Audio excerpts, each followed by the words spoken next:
Bueno, el presidente ayer realizó la apertura del periodo de sesiones ordinarias en el Congreso. Dejó varios títulos, dejó varios temas, principalmente muchos apuntados a la economía, tal vez en un plazo muy lejano, pero sí pensado en algún plano inmediato. Y para analizarlo ya está con nosotros Juan Valerdi, economista, politólogo. Juan, ¿qué tal? Buenos días, ¿cómo estás? Un placer como siempre. ¿Qué tal? Buen día, un placer hablar con ustedes. ¿Cómo va eso? Bien, te aclaro que no soy politólogo, economista y profesor de yoga. Y listo. Pero a nosotros nos gusta tu análisis político, por eso te hemos catalogado como politólogo dentro de la economía. Lo que pasa es que en realidad la economía está Claro. absolutamente embebida de política. Si alguien habla de economía y dice que la política es un tema aparte es porque te están engañando. ¿Viste? Es como el que te dice yo soy apolítico, mentira. No existe, eso no existe. Juan, ¿qué te pareció en líneas generales el análisis del presidente o el discurso del presidente? ¿Cómo lo viste?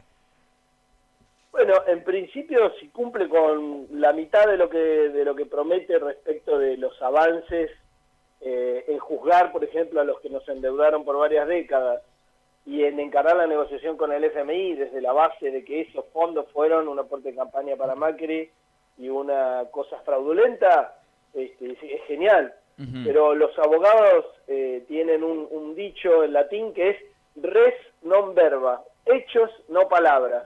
Entonces yo con el discurso no me alcanza, quiero verlo en los hechos, emprendiendo esas acciones judiciales contra los funcionarios que nos endeudaron alevosamente y de manera ilegal, porque en muchos casos no siguieron en lo más mínimos pasos legales, y al mismo tiempo que le dé prioridad a las pymes, a la gente y demás, por sobre las multinacionales, las empresas de servicios públicos y algunos sectores que han tenido privilegios durante el macrismo y que todavía no se los han quitado, ¿no? Juan, ¿vos crees que, hablando puntualmente de este tema, vos crees que se podría llegar a conseguir o estaría la posibilidad de elaborar algún proyecto de ley que obligue, digamos, a que de aquí en adelante todo lo que tenga que ver con este tipo de cosas, con endeudamientos, tenga que pasar por el Congreso, digamos, y no quede librado al azar o al juicio de la persona que en ese momento le toque ocupar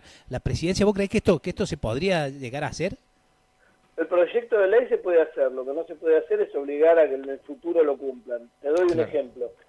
Cuando se reestatizaron los fondos de los jubilados que estaban en la CFJP, Sí. se sacó un proyecto de ley y se aprobó el proyecto de ley para que fueran intocables esos fondos del ANSES, el Fondo de Garantía de Sustentabilidad.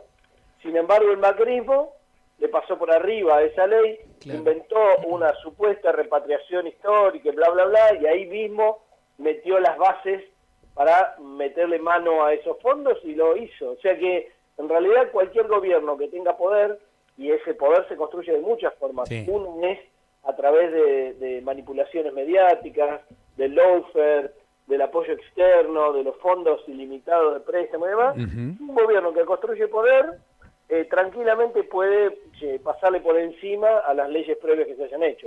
Bien. Por ahí lo que hay que hacer es una reforma constitucional, pero eso es bastante difícil de hacer. Sí, Juan, ¿cómo estás? Buenos días.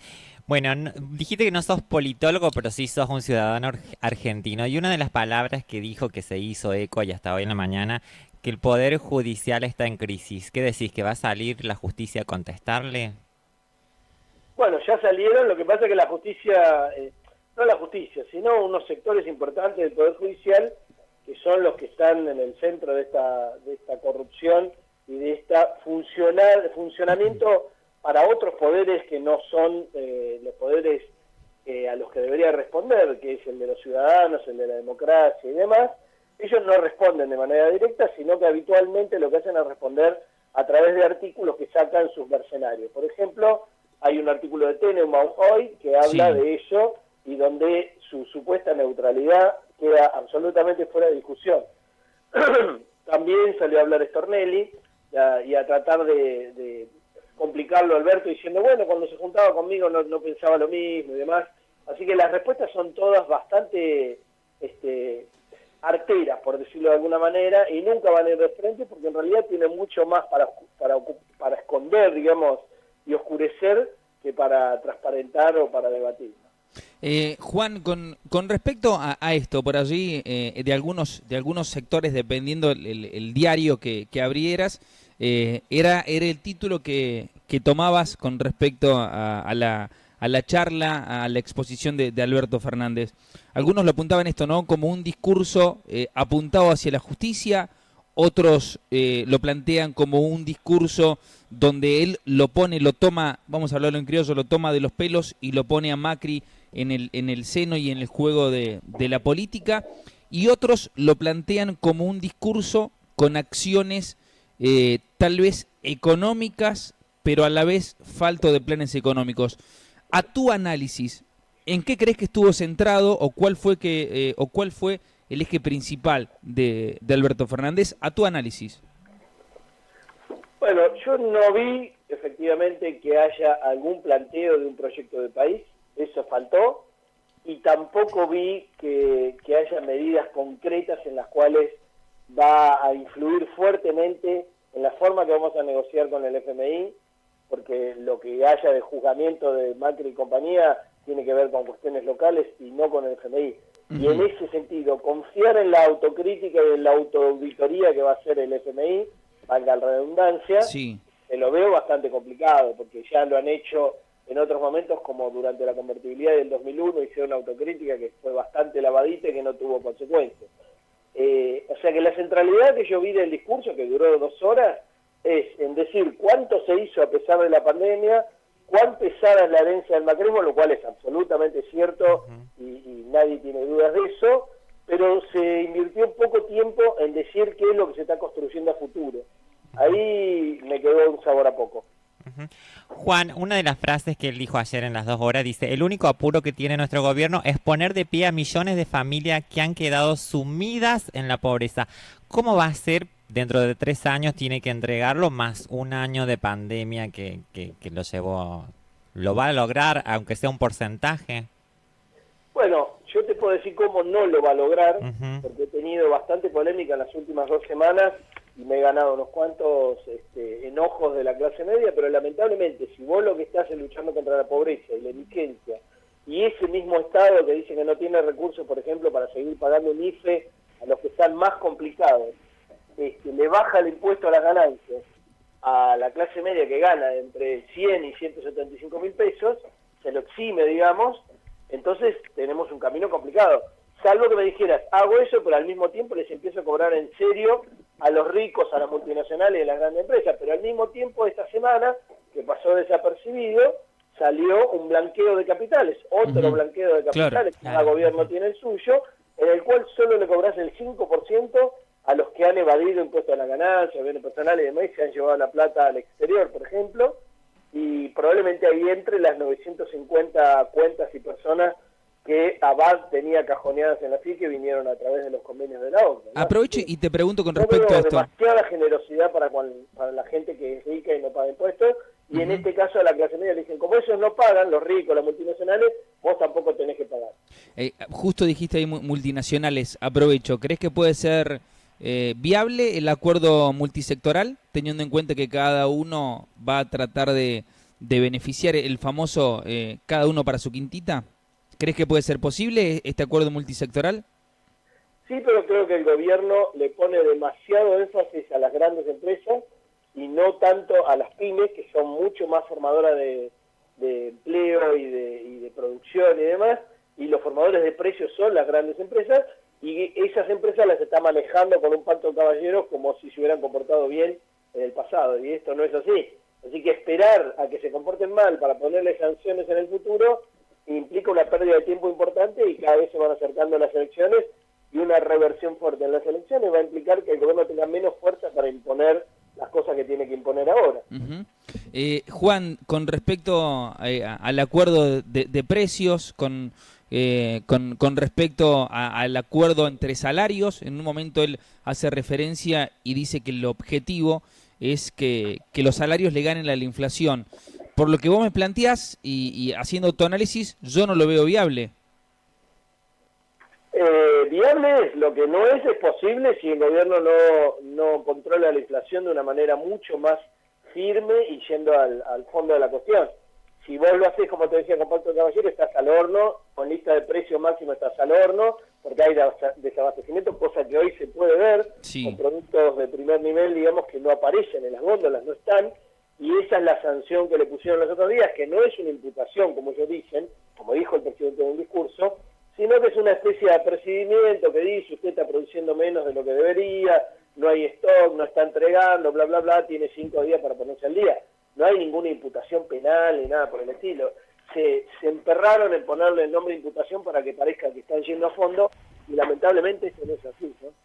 Juan, ¿cómo puede atacar el gobierno este problema que yo creo que es central, el de la inflación? Porque, digamos, hoy el gobierno no puede salir a tomar deuda. Entonces, ¿cómo financia con emisión monetaria? Y bueno, de esta manera y en estas condiciones, ¿cómo se puede avanzar hacia algo que nos permita en un futuro mejorar este problema de la inflación? Que la emisión monetaria de los bancos centrales para financiar los déficits es la fuente básica y fundamental de la inflación, es algo que los mercenarios mediáticos y los economistas han instalado en la mente de todos los argentinos, y es una gran mentira. Un ejemplo de eso, un contraejemplo, es que el último año del macrismo la emisión del Banco Central fue 0 y la inflación fue del 53%.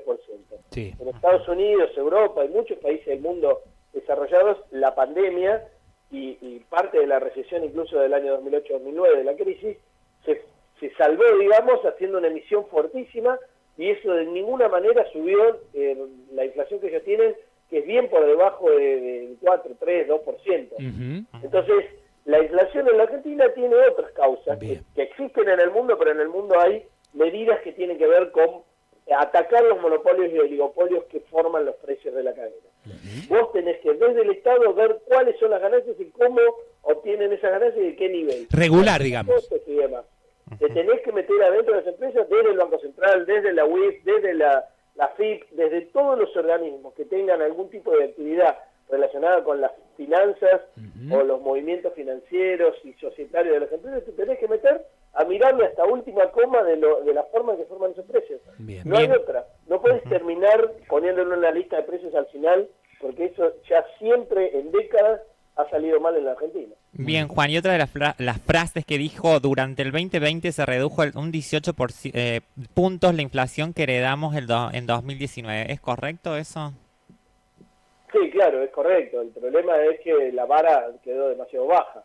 O sea, en el caso del macrismo, la inflación fue un desastre, incluso, como te decía antes, con recesión y con no emisión del Banco Central. Pero claro, compararse con el macrismo es relativamente fácil. En ese sentido, que haya habido una inflación del 4% en diciembre y en enero, y en febrero seguramente va a andar por ahí también, implica que si vos tenés 4% de inflación mensual, el acumulado anual te da 60%, porque como es acumulativo no es 4 por 12, 48, y para tener la inflación que el gobierno pretende para este año, que es 29%, tenés que tener como máximo el 2,2% mensual. Así que necesitamos varios meses para, por debajo del 1,5-1%, para compensar enero y probablemente febrero, y eso solo se va a lograr yendo a fondo desde el gobierno, no con Pacto de Caballero ni con lista de precios máxima. Juan, queremos agradecerte por tu tiempo, tu predisposición. Seguramente estaremos en contacto en otra oportunidad. Un abrazo grande. Abrazo inmenso, hasta la próxima.